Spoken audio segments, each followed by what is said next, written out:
उसी व्यक्ति को आप दे देंगे। तो पिछले 8 बार से बनकर और बढ़ारा की स्थिति आप देख लीजिए क्या स्थिति है। पार्टी सर्वे कराती है, उसके बाद नीति करती है। ये कौन सा सर्वे है इसमें वो सबसे नंबर 1 पर आते हैं।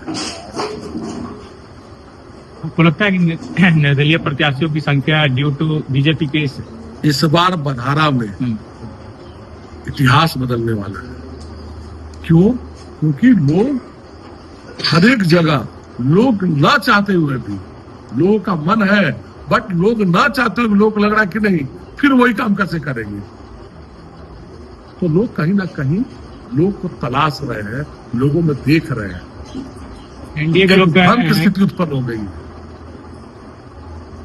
लेकिन यही एक समय है जिसमें एक बार हमारे युवा साथी, युवा भाई, हमारे बड़े भाई, हमारे गार्जियन एक बार सिर्फ देखकर जो भी लोग हैं, जो भी कैंडिडेट है, उनके आचरण को, उनके चरित्र को, उनके कार्यकलापों को, उनके किए गए कार्यों को देखते हुए अगर अपना जो बहुत महत्वपूर्ण जो मत है, लोकतंत्र में मालिक है आप लोग, अगर उसको देखते हुए आप लोग सोच विचार के अपना अगर मतदान करेंगे तो बढ़ारा की तस्वीर पूर्ण रूप से बदल जाएगी। ये हम कभी नहीं कहेंगे, हम किसी का नाम नहीं ले रहे हैं। ये अधिकार आपका है, ये सोच आपका है, आप अपने से सोचिए। लेकिन एक बात आप जरूर सोचिएगा कि किस व्यक्ति के लिए हम खड़े हो रहे हैं, किस व्यक्ति के लिए हम वोट बूथ पर जा रहे हैं और किस व्यक्ति के लिए हम वोट देने जा रहे हैं। समर्थकों का कहना है कि उनको मना लिया जाएगा। आप एक बात बताइए कि क्या उनको इसलिए मना लिया जाए कि दोबारा क्या स्थिति थी पिछले बार? सब जगह जा के बोल रहे थे कि हमको मौका दिया जाए, लोगों ने मौका दिया। जिस गांव में आप 5 साल नहीं गए, ऐसे कई पंचायतें जहां आप देखने नहीं गए, समस्या तो दूर की बात थी, आप देखने तो जाते, मिलने तो जाते। तो जब आप 5 साल गए ही नहीं तो किस लिए लोग आपको ये करेगा? क्यों लोग आपको आज आपके बारे में सोचेगा? तो क्या आपकी बात हम नहीं कर रहे हैं, हम भी घूम रहे हैं। ये लोगों का कहना है, जो लोगों के बीच में जा रहे हैं। अगर हमारे गार्जियन, युवा भाई सुन रहे होंगे तो उनको भी इस बात में सच्चाई नजर आएगा। हम जहां जहां जा रहे हैं, लोगों का कहना है वो तो इस गांव में आए ही नहीं, 5 सालों कभी दिखे ही नहीं। तो समस्या दूर करना, समस्या का आना, लेकिन कम से कम आपका दायित्व तो बनता है उस जगह जाना, उस गांव में जाना। 5 साल में कभी तो आप जाते, तो कोई एक कारण तो क्या चुनाव आपकी निर्दलीय बनाम निर्दलीय होगा? देखिए, चुनाव जो भी होगा, लेकिन ये हमको पूर्ण विश्वास है कि बढ़ारा में इस बार कुछ ऐसा जरूर होगा जो आने वाले समय एक चुनाव के लिए एक मिसाल बनेगा, एक एग्जाम्पल बनेगा। कहीं ना कहीं लोग मन बनाए हुए हैं, अंदर ही अंदर मन बनाए हुए हैं। 2-4-5 दिनों में सारी चीजें क्लियर हो जाएंगी। लोग सोच रहे हैं, विचार कर रहे हैं, देख रहे हैं, और इस बार बदलाव तो होना है। किस तरीके से बदलाव होता है, क्या होता है, ये पूरे बिहार में ये बढ़ारा जो डिसीजन लेगा, जो लोग ये करेंगे, उस बदलाव को देखने के लिए हर एक लोग व्याकुल है। इस बार क्या होना है। विरोध होने के बाद भी उनके नामांकन में मनोज तिवारी को बुलाया गया। क्या लगता है कि बढ़ारा के क्षेत्र के लोगों को लुभाने के लिए बुलाया गया? देखिए, मनोज तिवारी जी माननीय जो है वो बीजेपी से जुड़े हुए हैं। तो हमने तो बोला कि क्या ये एक कारण होगा तो बीजेपी मुस्लिम को वोट दे दिया जाए, फिर वही स्थिति दोबारा होगी। तो बीजेपी में है मनोज तिवारी, और भी कई बीजेपी के शीर्ष नेता आएंगे भाई, वो तो उनका कोरम है। लेकिन बात यहाँ पर यह है कि इस लोकतंत्र में जनता लोग की स्थिति क्या है, बढ़ारा की स्थिति क्या है, इसे छुपी हुई नहीं है ना। किस स्थिति में लोग यहाँ पर रह रहे हैं? जो वादा किया गया था वो पूरे 5 साल कहीं नहीं दिखा। एक बार वो गए नहीं। चलिए 100% कोई भी पूरा नहीं होता है, 70% होता, 60% होता, 50% होता, 40% होता, 0 तो नहीं हो जाएगा ना।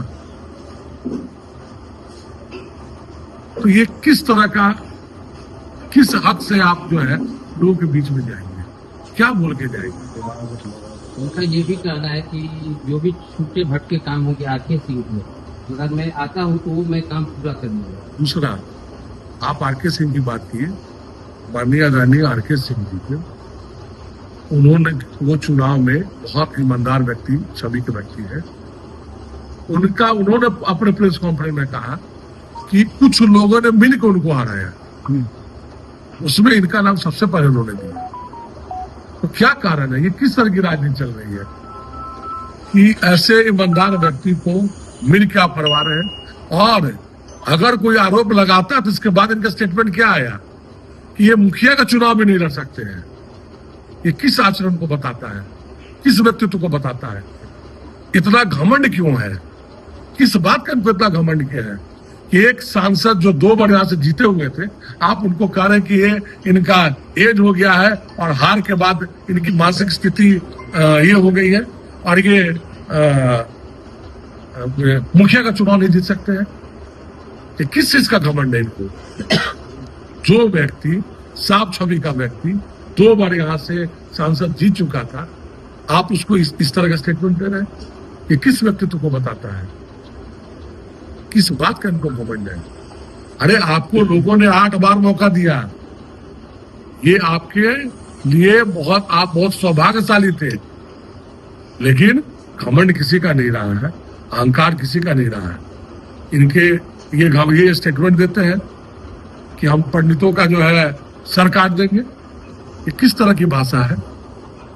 आप सर काटने वाले हैं। तुलसीदास जी ने लिखा है कि तुलसी का जो पत्ता होता है, अगर किसी भी भोजन में डाल दिया जाए तो वो प्रसाद हो जाता है, और किसी भी कार्यक्रम में अगर पंडित का आशीर्वाद मिले तो वो पूजा और यज्ञ के समान होता है। उनकी बात आप कर रहे हैं। इतिहास रहा है शुरू से, जो राजपूत वर्ग है वो पंडित, हम लोग पंडित जी लोग का मान सम्मान करते आए हैं।